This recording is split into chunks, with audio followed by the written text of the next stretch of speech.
don't know what you want, but you know that this isn't it, then this video is for you.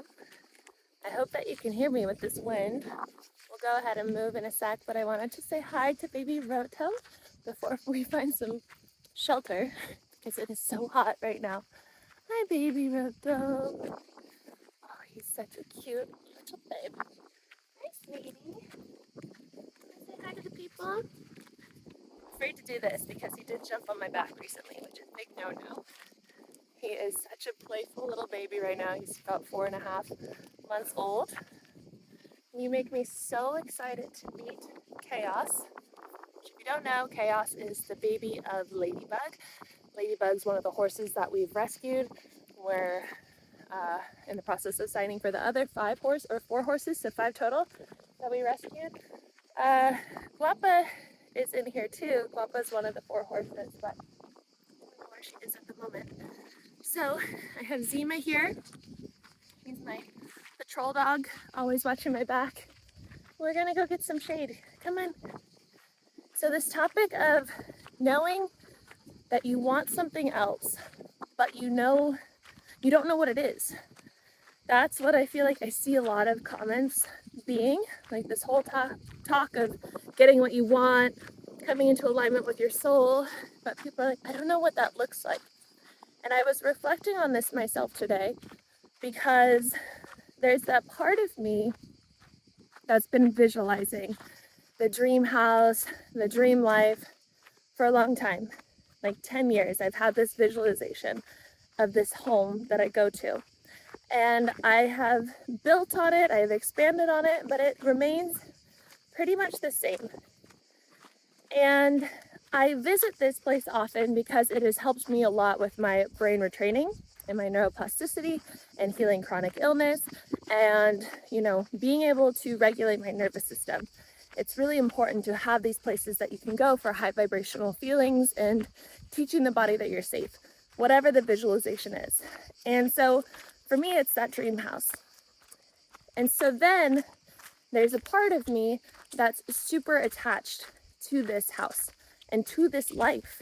And it's like, it's by a beach, it looks like it's in California, and it's this specific visualization.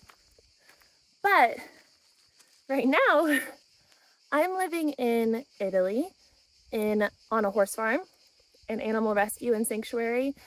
I am living in my van. I am, the mother of a dog, which I've always wanted, but I also have Zima staying with me. She's not my dog, but I'm not adopting her. She belongs on the farm.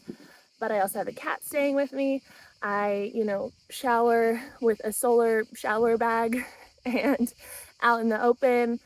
I'm in this completely different timeline.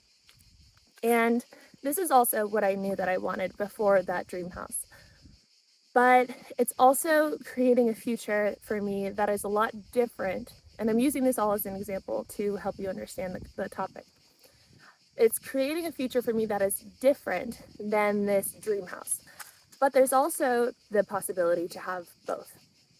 But it had put me in this place of being like, well, okay, I'm saving horses. I have a baby horse going to be born in the spring. I'm creating this life here. I'm starting to build a wellness center here, a retreat center here. It's wonderful. It's a dream come true. It feels so aligned, but I had this attachment to what I thought I wanted. And again, you can have both. And that's what one of my van friends here and I have been talking about, is that you don't have to just pick one. I think that a big thing with life and conditioning is that we're taught from a young age that we have to pick a future. We have to pick a career, we have to pick a topic, and we have to study it, and that is our life. And you can't change from there. And if you want to change, it's going to be hard because you have to, start all over in your career and the companies and maybe your education and all this. But it doesn't have to look like that. Especially in this way, in this example, it's like I could live here in Italy, have this retreat center. I can start a retreat center in Ireland like I'm hoping to do. I can, have my beach house in California. We can have all these multiple things. The only limitation is what you set for yourself. And so how do we find what we want when we don't know, when we don't even have this visualization of the dream house or like the dream place to live. You don't have to know. You don't have to know what it's going to look like. And so I have that visualization, and part of me hopes that it happens. But right now I'm in a place of surrender. And so to get to the life that is most fulfilling to yourself, it takes one, getting familiar with being in your center. So that can look like mindful meditation. Really good, doing 15 minutes a day, finding your center, becoming aware of your body, aware of this reality, aware of your position in space, aware that you are the awareness. That's the biggest thing. Aware that you are the awareness, because then when you're aware that you're aware, the awareness, you are aware of your truth. And then you start seeing things that are in alignment with your truth. And you start being, shown these breadcrumbs to creating the life that is in alignment with what your soul wants and what your soul really is curious and filled with joy to experience here on earth. Biting flies or mosquitoes. And so that will look like, oh, this plan lights me up. This conversation lights me up. This, thing at the grocery store lights me up. I'm curious to try this. I'm curious, what it's like if I go down this path. I'm curious to learn a little bit about this. I'm curious to start this course. I'm curious to book this trip. I'm curious to try something new. Those are your breadcrumbs, your joy and your curiosity. And the more you can follow them, the more you are going to be able to come into alignment with what your soul wants, that life that your soul wants. It doesn't have to be hard. It does not have to be hard. You can have a human experience where it's filled with ease and grace, where you get to be surrounded with people who love and support you for who you are. But what that means for you is that you have to start learning who you are and embracing who you are. And how do you do that? You start becoming aware of your truth. When you are fully accepting that these things bring you joy and curiosity and no longer hiding them because you're afraid of judgment and afraid of what other people will think, then you will attract people who also accept you. And you will start to create this community and this life and these jobs and these relationships and all these things that are in alignment with your truth. And so, again, made simple, because it does not have to be complex. You don't have to go do a really crazy expensive course and like all these crazy things. If you can just wrap your human mind that can be so limiting around the fact that it's really just about following your joy and following your curiosity. And you are more able to see it when you get into your place of awareness. And so practicing every day of being in that awareness will help you create that momentum towards this life that you desire. So you create the momentum, the awareness, you choose with your free will. It can be as simple as waking up every single morning and saying, I choose the life that my soul wants. I did this, and I've been doing this for the past year. And I said, I surrender everything else. I surrender everything I thought that I wanted, and I choose what my soul wants, and I surrender everything else. And that will be really fucking scary sometimes, because it will be very unfamiliar. And so when you're surrendering all these things that you thought you knew about yourself, you thought you knew about your potential, you thought you knew about what you really wanted, you're going to change. You are going to become more and more the truth of who you are. You're going to become new. People will see you differently, but that's okay. All that matters is that you accept yourself as you move into this new timeline. You can't move into this new timeline. You can't jump timelines if you don't accept yourself. Your conditions and limiting beliefs and societal programming will keep you back. You'll maybe put a toe, like a pinky toe, in that new timeline. You'll be like, oh, whoa, like, look at all this. And then you'll be like, this is scary. And all the programming, all the conditioning will come rushing in, and it will tell you, no, this is not safe. You don't just follow your joy and your curiosity. It has to be hard. You have to work hard. Think about all the other people working hard. You can't just have this handed to you. all these programs, all this conditioning. You can have whatever you want. You can have the life that your soul wants. It's up to you. You create your own limitations.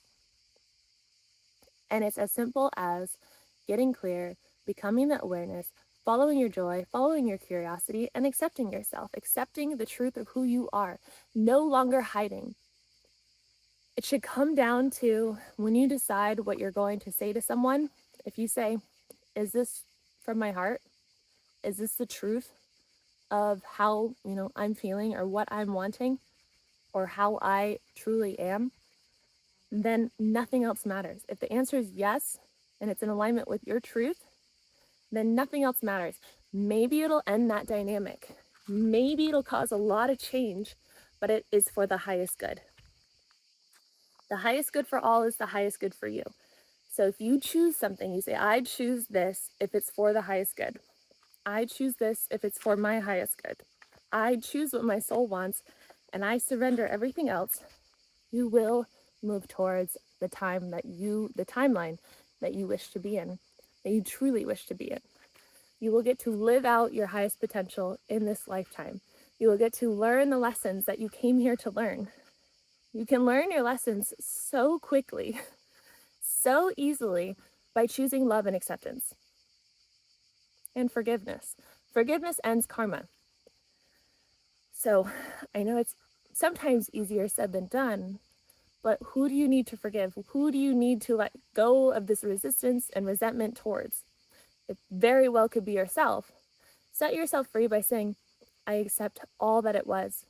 It led me to this moment, watching this video and choosing this timeline and choosing to move into my highest potential. So thank you to this person and to myself for getting me here to this moment. If it weren't for you, I would not be the person that I am today. So thank you, thank you, thank you. I forgive you, I release you, and so it is. Amen. Zeems. So if you like this video, please give it a thumbs up. Subscribe if you are new here. Leave a comment if you feel called to do so. If you don't know what to say, you can say hello to Zima. She's the patrol dog, so hello, Zima the patrol dog. And if you want to sign up for one of my programs, I have 21 days to know your divine guidance, 21 days to rewire your mind. Divine guidance is all about getting into your heart space and learning to communicate with your angels and guides and having that open communication with your higher self, your intuition, the truth of who you are, what you actually want, so that you can go into that place and make decisions from there and no longer need to look externally for what you should be doing within your life. Very relevant to what we're talking about. The other program, Rewire Your Mind, is all about rewiring your mind, healing your nervous system, and stepping into your chosen timeline. In that, you get clear on what your chosen timeline could look like and feel like, most importantly. And you go into that every single day with other exercises, and you start to rewire your mind, heal your nervous system, and move towards that, and no longer believe in the unconscious, the limiting beliefs, the lack, the worry, the fear, all of these things that keep you away from the truth of who you are, the unconditional love and the infinite abundance that you are. So those are available. And then we also have one-on-one. I'm winded, I think because it's so hot. So hot. But there's a lesson to be learned. There's a reason I'm here. And so I will learn it. So I will see you guys in tomorrow's video.